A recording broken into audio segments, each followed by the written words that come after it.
Okay, I wanted to take a minute and go over a quick tip on how to edit. I'm going to start with a specific step to this assignment for editing the video interview with Mr. Martinez into a 3-minute video, which is you have this link in the assignment right here.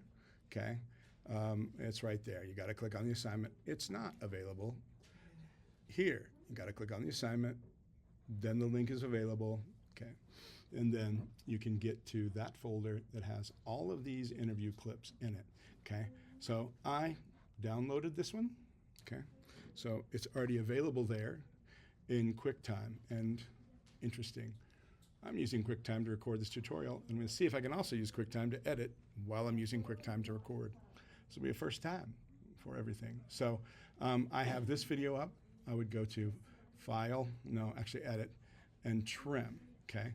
It's also Command T would work if it was going to let me.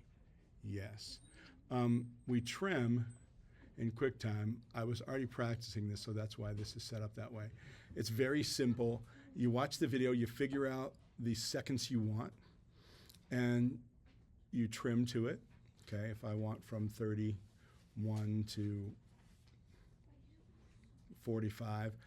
Go ahead and pad it a little bit because you can still trim it in Premiere. It just will give you a more manageable file.